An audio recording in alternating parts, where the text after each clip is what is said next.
Race 5 on the card is the Greyville Convention Centre merit-rated 80 handicap. It's over 2,400 metres. And at this point in time, there will be 11 runners under starters' orders. And it's where I have based, Graham, my play for the day. I'm Grant van Niekerk's in town for 2 rides for Justin Snaith. I think they'll both win. It's my personal opinion. I've taken that stance. You'll see by my perms later. I haven't bankered the other horse of Justin Snaith's. I have bankered Tilly Angus, but I know you quite like Tilly Angus as well. I'm also very strong on Tilly Angus. Can't believe he's been priced up at 9-2. I think that will shorten. The early favourite is number 10, Donald MacDonald. Obvious respect for the son of Ideal World.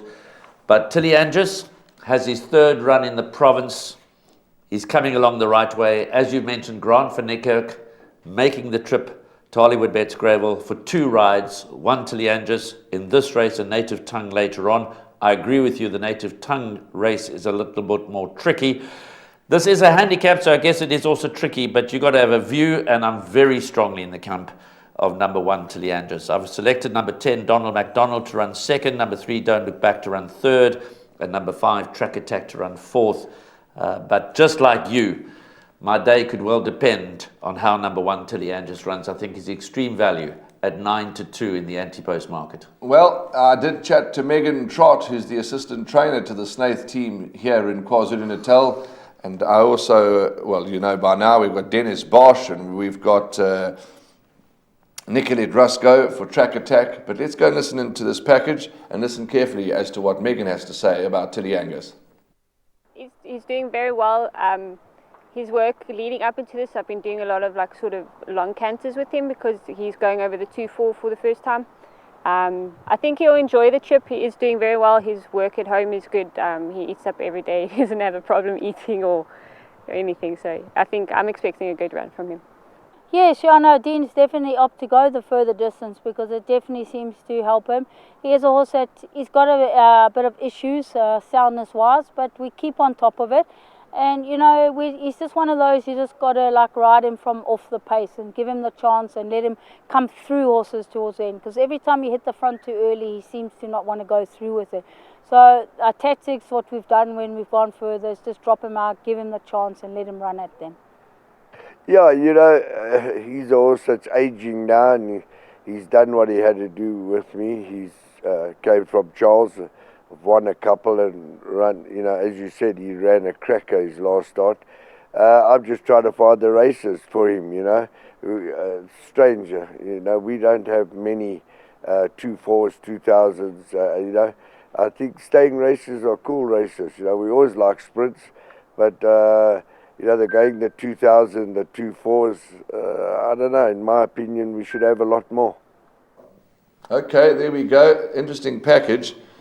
Let's start with our horse. I say our horse that we've selected, Tilly Angus. Lovely to hear the comments that, you know, that's good enough for me to hear from Megan that they're expecting him to run well, expecting a big run. She's of the opinion that he will relish the distance. Are you of that opinion as well? I wouldn't be selecting him if I wasn't confident that he might even prefer the 2,400 metres. But of course, that is an unknown. It's a leap of faith. He's never raced beyond 2,000 metres before. I think he will be well suited to the 2,400 metres. The same comment applies to number 5, Track Attack. Last 2 starts have been over 2,000 metres after winning his maiden over 2-4. But I'm really at a loss to know where we are with Track Attack. This is a big test for Track Attack. If he can run well here, then he's certainly heading in the right direction. And I think the further he goes, the better he will be. Don't Look Back and Samsonite, little to choose between them. And you fancy a little bit of number 2, Dream Destiny, to continue improving? Absolutely. They scratched him the other day, but he runs here on Sunday. The last 2 runs were on the poly track and they were no doubt his best 2. He's on the turf. I'm not prepared to read too much into that. He's lightly raced. He's for Mr. Lai and Tom and Dylan Chinsamy. Lightly raced, lightweight, positively drawn. So yes, I do respect him. I think he might have his work cut out to beat Tilly Angus, but I might be wrong. But to answer your question, I've tipped him to run in the quartet and I'm going to stick with that. The other runner that tackles the distance for the first time is the ever consistent number 8, Gentleman's Wager. Now on pedigree, by Ontario, out of a Varmey, you would have thought that's a no-no, but of course the Dam Princess of Light herself was a reasonably good stayer, so there's a lot of stamina on the dam side, so Gentleman's Wager might be another that will prefer the extra, but I'm not sure that he's up to the task of receiving just 1.5 kilograms from Tiliandris. So, like you, I'm very confident about number 1, Tiliandris. Jermaine Mowraj has tipped Donald McDonald to win, whom's your second choice and who's my third choice. So he's a talented sort, so he's got to be respected as well. But as you say, it's a kind of race where we've both taken a bit of a stance, and we're in the form, in the camp of Tilly Angus, which is owned by the Fosters. So let's see. It's duck or no dinner for Graham and I. Justin Snaith's horse, Grant van Niekerk, will hope to be interviewing you in the number 1 box.